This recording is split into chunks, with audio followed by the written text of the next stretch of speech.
O mês de julho é um mês todo especial para a cultura de Goiás, especialmente da nossa capital de Goiânia. É um mês onde aconteceu o batismo cultural lá no longínquo 1942. É quando a jovem cidade foi apresentada para o país, né, com seu batismo cultural. E falando em cultura, nesse mês de julho, nós estamos entrevistando Gabriel Nascente, um dos grandes poetas goianienses como eu, como o Tom. Vocês são goianienses também, não? Eu pulei. Pulou. Por lei. Ah, por lei. Por lei, eu também por lei, mas eu sou baiano. Mas todo mundo é goianiense aqui, do pé rachado. E no bloco anterior, o Aidenor fez uma pergunta para o Gabriel.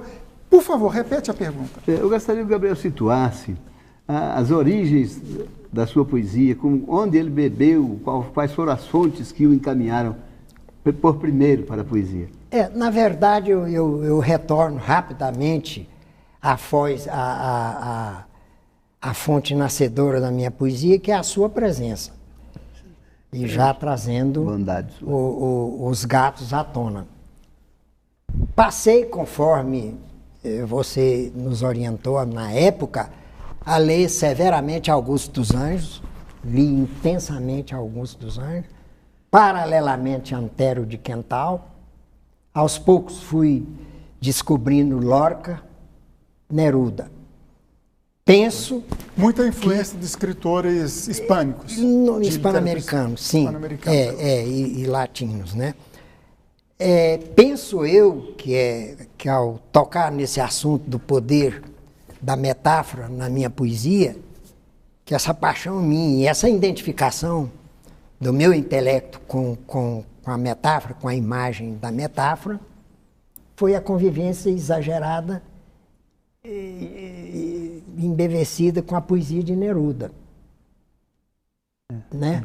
Neruda exerceu, tanto que os outros poetas, quando eu passei a ler Drummond, de repente de Drummond, a poesia de Drummond, esqueci o nome do outro poeta lá, não, me faz lembrar, é o poeta Murilo Mendes. Murilo Mendes. Entre Drummond e Murilo Mendes, eu me identifico mais derramadamente com as metáforas de Murilo Mendes. Só que a metáfora dentro da poesia não é uma coisa cerebral. Não é uma coisa cerebral.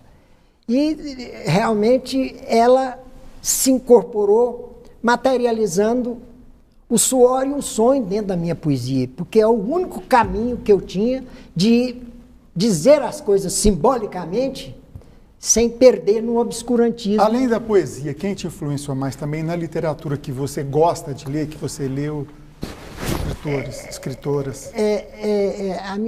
A minha formação de juventude, ela foi muito diversificada e polêmica. De um lado, eu lia Saint-Exupéry, do outro lado, eu lia o jesuíta francês Teilhard de Chardin, paleontologista, teólogo. Teilhard de Chardin, Saint-Exupéry. Depois, Albert Camus, francês, Nobel de Literatura. Argelino de origem francesa, né? Camus. E do outro lado, Ernesto Hemingway. Esse é maravilhoso. Hemingway. Li toda a obra de Hemingway. Reli, e agora estou vivendo a emoção da releitura dessas celebridades da literatura canônica, né? Que é a literatura do cânone universal. Então, poeta, eu tenho a impressão que a origem da minha poesia, da metáfora na minha poesia, origina-se disso. E, Gabriel, talvez por isso, ou não, o que eu sei que você frequentou o grupo de escritores novos, fomos a algumas reuniões ali no antigo Conservatório de Música na Avenida Goiás. Qual foi o que levou você a não integrar naquela época o grupo de escritores novos, que tinha Miguel Jorge, Heleno Godoy, Aldair Aires, Luiz Fernando Valadares? Era uma geração também bem interessante. Ela era uma geração muitíssimo rica, porque ela era de vanguarda, revolucionária, trazia no seu bojo propósitos de uma linguagem nova, reestruturando, né, o academicismo, a elite literária. Agora, o era uma coisa naturalmente tímida. Eu não me sentia preparado. O máximo que eu fiz era comparecer às reuniões que tinham conferências. Então, por exemplo, foi ali que eu ouvi uma conferência sobre Franz Kafka, foi ali que eu ouvi uma conferência sobre Shakespeare, certo? Então, eu acho que o Grupo de Escritores Novos em Goiás foi um movimento literário de altíssima importância para o contexto cultural goiano. Poeta, a gente falou da sua origem, da sua obra, deixa eu te pedir para ser profeta. A gente está vivendo um momento em que o livro de papel está sendo substituído pela tecnologia. Não é? Cada vez menos se imprime livros, cada vez mais se vendem livros eletrônicos. E a tecnologia está aí e a gente tem que lidar com isso. Qual é o futuro da poesia nesse contexto? Qual é o futuro dos jovens poetas nesse contexto de tecnologia? Deixa eu só emendar a pergunta. Você tem resistência a essa ferramentazinha aqui, o e-book, ao tablet, para que as pessoas leiam através disso e não pelo papel? Se eu tenho... Resistência. Tenho resistência, faço. Resistência e oposição. Você me fez uma pergunta, eu vou ser radical, nenhuma. E me autorrotulo como profeta do apocalipse eletrônico. Como profeta do apocalipse eletrônico. Por quê? É ele. Por quê? Porque a linguagem eletrônica não tem sentimento. Por quê? Ela é uma linguagem acéfala. Segundo, ela está implantando nesta humanidade nascedora dessa geração o terrível e nocível hábito da não leitura. Mas, Gabriel, deixa eu te interromper. Manuseio criar uma livro. polêmica. Bom, tá? vamos lá. De repente eu tenho acesso à sua obra através de um dispositivo desse. Eu vou ler seu livro, ao invés de ler no papel, estou lendo aqui. Não é um lado bom também para vocês que são escritores? Bom, a minha colocação inicial em termos de moldura é uma oposição, talvez seja, não é uma coisa reacionária. Eu não tenho relação nenhuma com o mundo virtual por temor. Por temor. Às vezes eu grito, retire essa pré-história da minha vista. E o computador, a opinião que eu tenho sobre o computador, que ele é a fragmentação do infinito. A internet fragmentou o infinito. Isso é fantástico. É uma ferramenta de trabalho imprescindível para o desenvolvimento tecnológico da humanidade. Porém, ela é navalha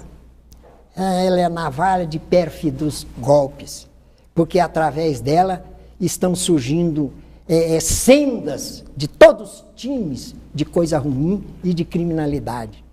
Então, eu acho que é uma questão de aprimoramento desta ferramenta. Agora, se disser, poeta, você é contra a divulgação da sua poesia dentro do computador, eu digo, não sou contra. Ao contrário, todos os instrumentos que aparecem como sistema, como todo instrumento que aparece em favor da democratização da poesia entre os homens, da reconstrução do sonho entre os homens, é válido, é plausível, é necessário, é fundamental. Conselho do senhor para o poeta iniciante hoje? O poeta iniciante, o conselho número 1 é abraçar leituras. Abraçar o livro, estabelecer um vínculo, um pacto de amor entre ele e a leitura e pesquisar aí fundo. E ler outros poetas, bebericar da sabedoria de outras gerações, certo? Porque a comunicação eletrônica, penso eu, ela é cada vez mais lacônica, ela é cada vez mais alígera. Ela nos rouba, por exemplo, eu penso que quanto mais nós nos comunicamos com o teclado do computador, mais solitário nós estamos.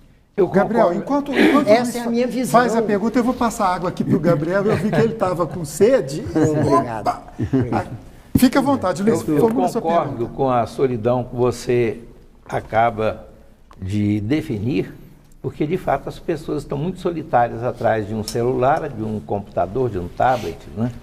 Mas você concorda que nos próximos tempos, não muito distantes, o único modo de acessarem o que nós deixarmos vai ser a nuvem, a onda da internet, os arquivos eletrônicos, os arquivos que a gente não sabe onde estão, porque as bibliotecas estão morrendo. Luiz, eu continuo fazendo oposição radical. O meu é por causa disso aqui, ó, hoje de manhã, eu escrevendo esse poema. Dá uma lida nesse poema. Esse poema pra gente, estamos todos curiosos. Ele aqui é mais ou menos... Em primeiríssima mão, né? O poema foi feito no dia que nós gravamos o programa. Vamos lá. Eu vou começar pela metade. O poema... No verão de 2020, a minha odisseia carnal vai se arredondando, septuagenária. E se o vinho da poesia transbordou pela taça da vida, não me mostrem, por favor, a corda do cadafalso. A culpa, poeta Aidenu, foi imputada aos ventos, que sopraram a tempestade no pulso das palavras. Se de mim não me expulso, confesso, não me dei conta ainda deste naufrágio de quimeras que fervilha entre sonhos e vocábulos, pois atirei fardos de esperanças aos moribundos da terra. O que fiz, não fiz, a sombra costurou-me ao sopro. Onde estou, não estou, ausente de mim, derramando vidas pelos rios de fogo da esperança. Bolha de sabão que explode pelos abismos do ar.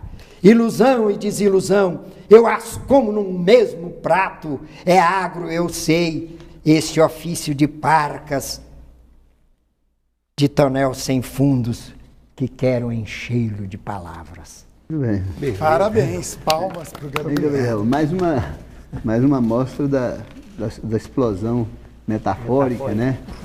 E de um certo cântico que lembra bem os poetas antigos que falavam escreviam para ser ouvidos, né? Ou para falar alto. Você é um herdeiro dessa turma. Agora eu queria fazer outra pergunta. Estou querendo puxar para alguma coisa prática, embora não seja eu a melhor pessoa para isso, mas eu queria saber, você postula uma cadeira na Academia Brasileira de Letras. E há uma certa tradição de que para ir para a academia tem que ir para o Rio de Janeiro. Os nordestinos vão para lá, até o único goiano que foi para a academia teve que mudar para lá para fazer essa... Você pretende fazer, em algum momento, fazer esse meio de campo? Poeta, o projeto está literalmente de pé, verticalmente de pé. Enquanto eu estiver vivo, serei candidato. E devo lhe adiantar que nós temos dois grandes inimigos pela frente, dois grandes poderosos adversários pela frente, quais sejam. Primeiro, o carioquismo. Segundo, a distância geográfica. São adversários ferrenhos. Porém, ao longo de mais de 10 anos, que me credencia a falar pela experiência que venho tendo obtido no dia a dia com os acadêmicos, eu percebi que a candidatura é trabalhada de dentro para fora. E você está trabalhando? E eu estou trabalhando essa candidatura. Bom, eu acho que um pezinho lá você já tem, né? Nós temos aqui, eu estou mostrando aqui esse livro, uma revista da Academia Brasileira de Letras. Você foi o primeiro goiano a ser publicado lá, né? Penso eu que sim. Poesia, sim, que abrir o espaço, porque essa revista é tão somente escrita pelos acadêmicos. Agora, eu tenho outros livros de autores também acadêmicos que citam Gabriel Nascente. Bom, 2 minutos para encerrar, enquanto eu só faço uma síntese aqui da obra, alguém tiver alguma pergunta. O Gabriel já foi editado em outros países, esse aqui é um livro publicado no Chile, edição traduzida, Sentinelas do Efêmero. Uma reunião de entrevistas. A Lucidez do Baco. Crônicas. Crônicas, perfeito. A Lira da Lida. Prêmio Nacional de Poesia, Cruz de Souza de Literatura. O maior prêmio do Brasil. 95, 95, 96, por aí? 96. A Árvore do Escuro. Pesadão esse aqui. O que que tem aqui dentro? A Árvore dos Escritos reúne a minha fortuna crítica. Tudo aquilo que se escreveu sobre a minha trajetória poética, incluindo sessão iconográfica, sessão de autógrafos das maiores celebridades, cartas dos principais ícones da literatura no mundo, de autoridades, como, por exemplo, aí tem carta do Papa, tem carta do comandante Fidel Castro, parabenizando, tem carta do presidente de Portugal, e reúne uma série de poemas meus que foram traduzidos para diversos poemas de língua estrangeira, que vai do Chile a Atenas, na Grécia. E por último, né, uma resenha, 20 anos de isso poesia. é um catálogo de comemoração alusiva aos meus 20 anos de poesia. Gabriel Nascente, 1 hora só de programa é pouco para a gente contar toda a sua trajetória. O nosso tempo está acabando. Eu quero agradecer. Eu, no meio aqui de tantos escritores e poetas, é uma honra. Aiden Oraires, muito obrigado, boa noite, agradeço muito a sua presença aqui. Eu fico grato, feliz de poder compartilhar com vocês aqui. Luiz Aquino, muito obrigado por estar com a gente aqui de novo. Olha, é uma alegria, sempre é uma alegria, e hoje particularmente por essa estação de memorização, né, Aiden? Tanta coisa boa para se lembrar num momento como esse, e principalmente porque só nós aqui seríamos uma juntada de velhos para praticar saudosismo, mas a presença do Tom nos rejuvenesce. Tom Fernandes, muito obrigado e boa noite, está de volta com a gente aqui.